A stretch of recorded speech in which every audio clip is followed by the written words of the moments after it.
care about this community because it's our home too. Adams Sanitation.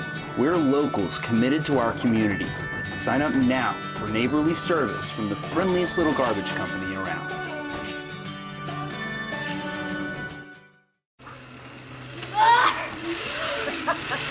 This is the panhandle.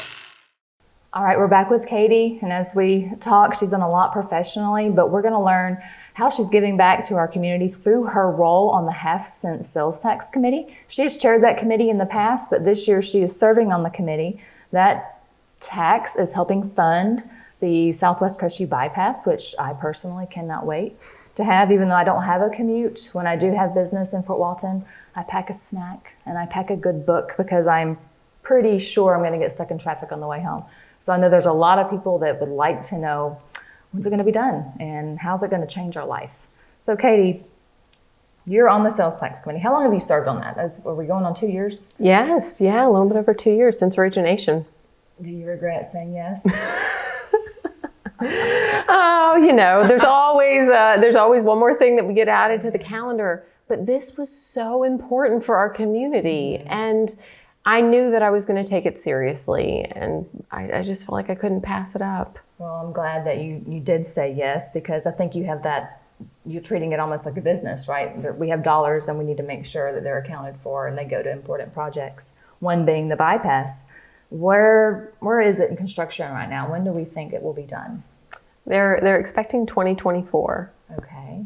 So life will get better for people in 2024. No. How will that impact small business when that project is done?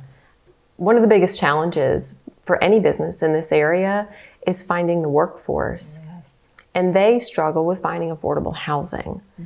And so, you know, if you've got the ability to drive from Crestview to Fort Walton Beach in a reasonable amount of time, you've opened yourself up to not only a lot more workforce, but those who are going to be happier employees because they're not stuck in traffic for an hour on either end of the commute. Their quality of life will see an improvement. It will. Get home to have a reasonable dinner. Yeah. The other thing I'm excited about with the bypass, on some of the preliminary plans that we're seeing, there'll be more commercial space that'll be opened up along the bypass. Okay. So you've got an opportunity for development on that side of the town. You know, right now, if we want something in Crestview, it's like all 85 or 90. Right. So being able to seek, you know, whatever, the small stores that you need to go to, a little bit closer to home, that'll help out a lot. Okay, very neat. I know that's a big project that's costing a lot of dollars, but I know that's not the only focus that the committee has. Where are the rest of the dollars going so far? Yeah. Project start to date, yes, we have approved $16.4 million. Wow. For a total of 24 projects, 25 if your husband and the rest of the commissioners will approve the project that we recommended on Tuesday. Okay. So we're waiting to hear back on that. I know. They've been so supportive, honestly, and the committee's been a great way to provide an extra set of checks and balances and an ear in the community for what's needed. Okay. So how long is your term? How much time do you have left? Oh, it was supposed to end in January. Yeah. But Nathan convinced me to stay on a little bit longer. Wow. But you have a lot of the knowledge and... Right. And the beginning of the process was a little bit more tedious because we were setting up a lot of reporting with the staff to help make sure that we were seeing how the projects were flowing, that we were not overspending in the current years to the detriment of the future years, that we were meeting the needs in a dispersed way throughout the county, and also to cover the 3 missions of the tax as it was proposed and passed: infrastructure, communications, and safety for the sheriff, and wastewater. I see. And it's not just locals that pay that tax. I mean, you know, if you've driven on 85 lately or down 98, we're in prime vacay season, or I guess spring break, and that's kicking off the vacay season. How much do vacationers contribute to that tax versus local? The statistics are a little tough to gather, but all of our revenue that has come in has consistently beat estimates. And last summer, even with the pandemic, was record-breaking in terms of the tourist activity in the Panhandle. Wow. So we've seen significant growth from that fund, which is just being able to provide, funding for additional projects, and hopefully helping the community to feel more comfortable with seeing this tax continue. Progress. Yeah. So the pandemic did not slow any of the projects down. No, we were really unsure at first. Last year I got a call from the staff at the county saying, we're not going to meet in March. I don't know when we're meeting again. And I think we missed maybe 2 meetings and then got back on track. And it's been really great to see what we've been able to do in Florida by keeping our businesses open and being committed to them.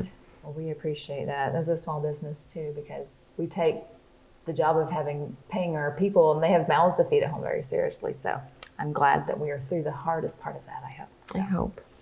So you lived in Crestview, and then you moved to the beach. We did. You did. I'm a little jealous.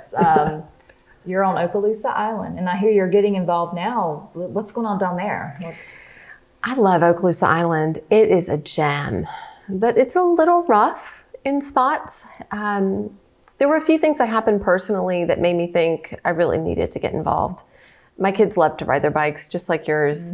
And our park that we go to is Marlar Park. But to get there, it's a little tricky. Yeah. And, the traffic is really tough as you get to the intersection with 98. And if you manage to make your way across, you get to drive on the broken sidewalks past the strip clubs. Yeah. Just what every mother wants. Yeah, right. What's that, Mom? Yeah. Exactly. So that was one thing that got my attention. And there was some work that we were starting to do, but there were some people, a very small group, that were against making any improvements.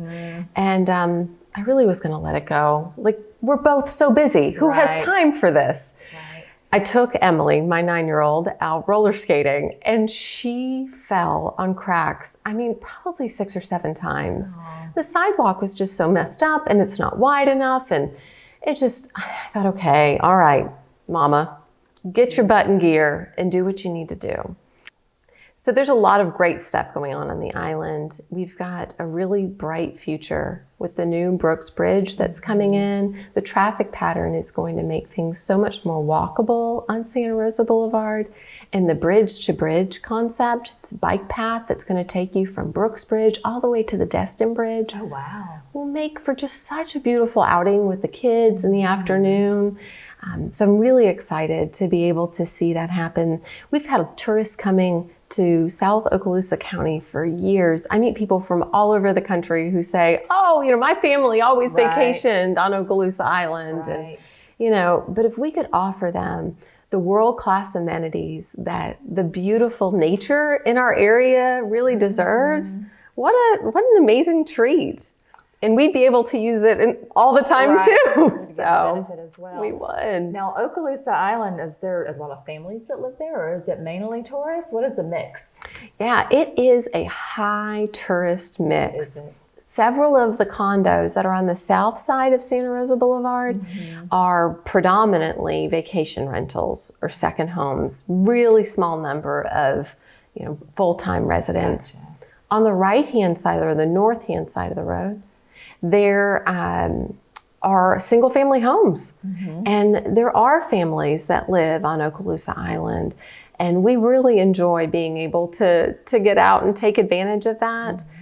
And I think with those kinds of amenities, you could see more families being interested in moving down there. We went through the Sound by boat not too long ago, and just from the water's view, there are a lot of homes, and it looked like full-time residents. And y'all look fun. Like your backyards, I'm like, I want to live there. Y'all look like you know how to have a good time. We sure do.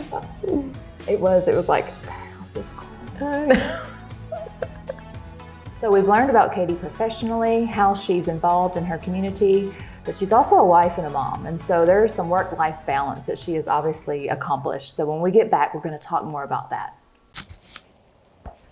Oh, this is the Panhandle.